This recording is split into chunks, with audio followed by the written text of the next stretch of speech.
Breaking news: May orders her foreign and home secretaries to make representations to their American counterparts about the US travel ban. A policy of ignorance and prejudice. Mo Farah joins condemnation of Donald Trump. Opposition leaders say Theresa May should cancel the US president's state visit if it's not lifted. In America, a judge blocks deportations as protesters picket airports. Also today, new details emerge of the man behind the Saddleworth Moor mystery. The coin discovery that will rewrite Anglo-Saxon history. And in sport, Roger Federer edges out Rafael Nadal in the final of the Australian Open to win his 18th Grand Slam title. Good afternoon. We start with breaking news this afternoon. In the last hour, Theresa May has ordered Foreign Secretary Boris Johnson and Home Secretary Amber Rudd to telephone their American counterparts to make representations about the US travel ban. A Downing Street source said the aim was to protect the rights of all British nationals affected by the ban, and specifically Nadim Zahawi and Sir Mo Farah. Earlier, the Olympic gold medal winning athlete joined the condemnation of President Trump's ban, releasing a statement saying on the 1st of January this year, Her Majesty the Queen made me a Knight of the Realm. On the 27th of January, President Donald Trump seems to have made me an alien. I'm a British citizen who's lived in America for the past 6 years, working hard, contributing to society, paying my taxes and bringing up our 4 children in the place they now call home. Now me and many others like me are being told that we may not be welcome. It's deeply troubling that I have to tell my children that Daddy might not be able to come home, to explain why the President has introduced a policy that comes from a place of ignorance and prejudice. Meanwhile, opposition leaders have called on Theresa May to halt President Trump's state visit to the UK unless his immigration ban is lifted. Both Jeremy Corbyn and Tim Farron this morning said it should be delayed or cancelled.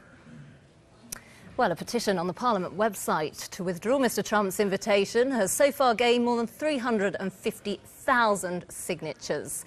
Let's go live now to Westminster and our political correspondent Tamara Cohen. And Tamara, it's pretty busy. Bring us up to date with these developments from number 10. Well, essentially Downing Street desperately trying to get a grip on this fast-moving situation after... OK, thanks very much, Tamara. Now, Donald Trump says his immigration plan is working nicely, despite protests at airports across the United States and a judge's emergency ban on deportations of those caught up on it. This was the president's advisor, Kellyanne Conway, speaking on Fox News in the last hour. Talking about 300 and some who have been detained or are prevented from gaining access to an aircraft, and it's temporary. Now let's have a look at President Trump's executive order in a bit more detail. US border officials are now required to turn away anyone arriving from 7 different countries. Now they are Syria, Iraq, Iran, Sudan, Libya, Somalia, and we can bring up Yemen too. The ban will stay in place for a period of 3 months. There are over 250,000 people born in Iraq, Iran and Somalia that have dual British nationality. They are barred too. So a British Iraqi, for example, even with a green card, would be included in this ban. Now, Syria is actually slightly different. There is a ban on that country indefinitely, and that's on Syrian refugees. The order specifically states that entry of Syrians is detrimental to the interests of the United States, and sufficient changes, we've got those highlighted here, should be made before they're allowed back in. Now, the first 2 paragraphs of the order reference 9/11 attacks on America, but all of those 19 plane hijackers didn't actually come from the countries Mr Trump has banned. Instead, they came from Saudi Arabia, the United Arab Emirates, Egypt and also Lebanon. So to put this into context, the ban is only temporary, plus the president's executive orders can be overturned if the US Congress passes a bill to oppose it. Fox News reporter Laura Ingle is at JFK Airport in New York and gave us the latest on the protests there. Well, it has certainly been a scene of chaos outside JFK's International Terminal. We're just outside of Terminal 4, where the sea of people here last night was quite impressive. Certainly have their volunteers. They have their work cut out for them as they try to help these folks who are trying to come in here peacefully to the United States. To other news now, and Sky News has learnt that the billionaire tycoon Sir Philip Green is closing in on a deal to salvage the pensions of thousands of ex-BHS workers. Sources close to the talks between the former BHS owner and the pensions regulator say a deal could be struck as soon as next week, although they cautioned there could be further delays. The deal would cost Sir Philip around £350 million. With more on this, let's speak now to the MP Frank Field, who's chair of the Work and Pensions Committee. Good afternoon to you, Mr Field. Now, this deal is said to be worth around £350 million, but that's nowhere near enough to fill the pensions deficit, is it? No. And the real key fact I hope people will bear in mind will be the sum that was in the pot when Sir Keith took over BHS, when he said that it would be possible easily to transfer all the pension liabilities to insurance companies and thereby guarantee that whatever every pensioner thought they were getting, what the law demanded they should get, would be delivered to them. Is this 350 million? Sounds a huge amount of money to you and me and many other people. Is that going to be an adequate sum to meet that minimum requirement? And if Sir Philip pays up, I mean, what does that mean for those 11,000 people who've been made redundant? Well, first of all, is he going to pay up with an adequate sum? Is 350 million adequate, and does he deliver it? And is there a guarantee that the sums will be actually in the pension pot rather than staged over a long period of time, with the hope maybe that we're all going to forget about the issue?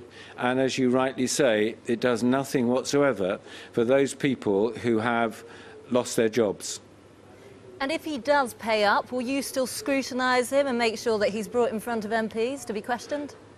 The starting point for our scrutiny will be what he admitted before us, before the select committees, that when he took over BHS, before he drew the record British dividend from a company, 1.2, 1.3 billion pounds, whether in fact the sums which were already in the pension pot were then a necessary sum which could have guaranteed every pensioner the pension which they expected to get. Now, Sir Keith, as I said, Sir Philip has taken out this huge sum of money, diverted straight up to his wife through a series of private companies. Is the money that he's now offering adequate to fulfil that pension promise when he delivered to his wife the biggest known dividend in British corporate history? And BHS, one of the country's best-known companies, how do we avoid this happening in the future? Well, we're looking at that as a select committee. We're looking at the Daily Mirror, for example, that has an escalating deficit, but has decided to pay capital back to its shareholders from a firm that probably, like lots of print firms, or based on the print industry, have a limited shelf life. So the quest to guarantee pensioners what they expected goes on. We've got a whole series of inquiries stretching out towards the summer, and then we'll be recommending, as we go along probably, to the government a whole series of changes that are required in the law. Why is the whole BHS issue dragging on for quite so long? Well, simply that Sir Keith has not fulfilled the promise he made before the Select Committee to pensioners that he would get it sorted. I can't think how long ago it was that he appeared and very confidently said he was the man to get it sorted, that he thought of the BHS pensioners and workforce as part of his family. Since then, pensioners have suffered cuts in the pensions that they will get if they've been recently retired employees. And as you said, an army of people have actually lost their jobs. It's an appalling record anyway. It's doubly, trebly or more appalling in that Sir Philip, sorry I keep calling him Keith, Sir Philip managed to engineer the raising of debt on Arcadia, the parent company, of a size which paid the biggest ever corporate dividend in British industry's history. OK, Frank Field, we'll leave it there. Thanks very much for joining us this afternoon. Now, the identity of a pensioner whose body was found on Saddleworth Moor 2 years ago was revealed for the first time this week. But now David Litton's former neighbours have told Sky News more about the man behind the mystery. Joe Tidy has more. A wedding in South London, 1994. One of the guests, a man called David Litton. We've missed him. And tucked away in the decades-old footage, we see him dancing. A glimpse into the life of a man whose death remains a mystery. Joe Tidy, Sky News, in South London. The French Socialist Party is holding a second round of voting to choose its candidate for the presidential election in April. A warning now, there's some flash photography coming up. Former Prime Minister Manuel Valls was first to cast his vote this morning in Paris. He and left-wing candidate Benoît Hamon are competing to replace the current socialist president, François Hollande, who's already said he won't be seeking a second term. The results will be declared later on tonight. A new statue of Diana, Princess of Wales, will be made to mark the 20th anniversary of her death. The monument's been commissioned by her two sons, who said it's an appropriate time to recognise their mother's positive impact at home and abroad. The statue will be placed at Kensington Palace by the end of the year. You're watching Sky News. Coming up, Sky Sports News HQ. Welcome back. Now, we just got a bit of news coming in from Nicola Sturgeon, who's tweeted in reference to Donald Trump's immigration policies. She said that it would be wrong for a state visit to go ahead whilst bans on refugees and citizens of some countries are still in place. But now let's head over to the Sky Sports News studio for an update from there. Now he's watering it. It won't go into a bus, you know. I despair. Good afternoon. The FA Cup latest coming up, but first, Roger Federer has won his 18th Grand Slam title after edging out old rival Rafael Nadal in the final of the Australian Open. Later.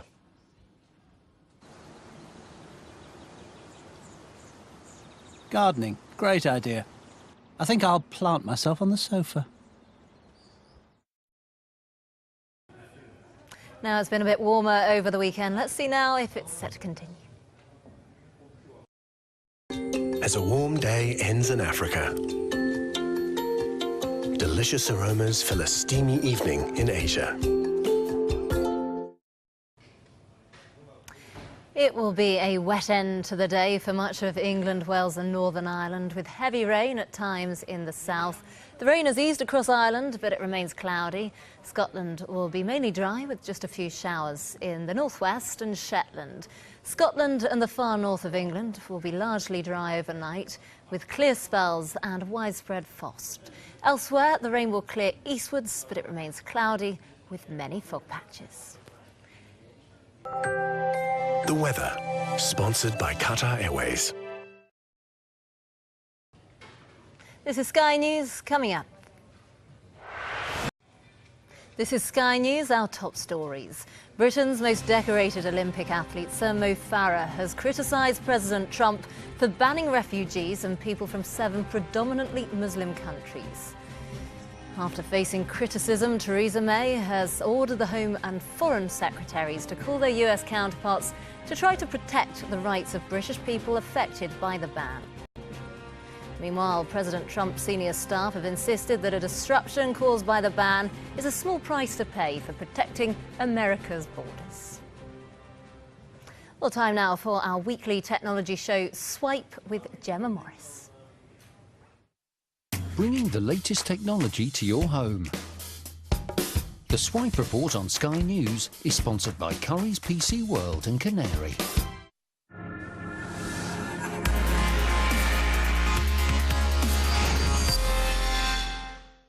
You're watching Swipe. Here's a little taste of what we've got for you in the next 10 minutes. Well, that's it from us. But don't forget, you can watch any of our Swipe episodes on demand in all the usual places. And why not follow us on Twitter at Sky News Swipe to see what we get up to throughout the week. I'll be back next time. Hope you can join us then. Bye-bye.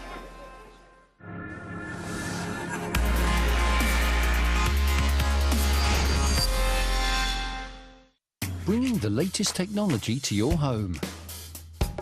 The Swipe Report on Sky News is sponsored by Curry's PC World and Canary. Now, there's been a lot of Twitter action this afternoon in response to Donald Trump's immigration ban. The latest person to tweet is the former Labour leader, Ed Miliband. He has said to Theresa May, you're the Prime Minister, get on the phone to the President and tell him the ban cannot stand, and do it today. We'll have more after this break. This is Sky News. Let's cross over now to the Sky Sports studio for an update. Good afternoon. The latest from the FA Cup fourth round on the way. But first, Roger Federer has won his 18th Grand Slam title after edging out old rival Rafael Nadal. Now, experts say an entire chapter of Anglo-Saxon history will have to be rewritten because of the discovery of a huge hoard of coins. But the Ashmolean Museum in Oxford only has until Tuesday to raise the funds needed to keep the collection intact. Enda Brady has more. 1100 years ago, Watlington in Oxfordshire lay on the borders of two ancient kingdoms, Wessex and Mercia, coins in Oxfordshire. And they will no doubt keep the historians busy for some time to come, reassessing a period of this country's history that many felt had been lost forever. Enda Brady, Sky News in Oxfordshire. Well, let's take a check on the weather now. Australia welcomes a bright day as clouds drift through European skies. It will be a wet end to the day for much of England, Wales and Northern Ireland, with heavy rain at times in the south. The rain's eased across Ireland, but it remains cloudy. Scotland will be mainly dry, with just a few showers in the northwest and Shetland. Scotland and the far north of England will be largely dry overnight, with clear spells and a widespread frost. Elsewhere, the rain will clear eastwards, but it remains cloudy with fog patches. Later in the night, the next rain band will push into the southern island and Cornwall.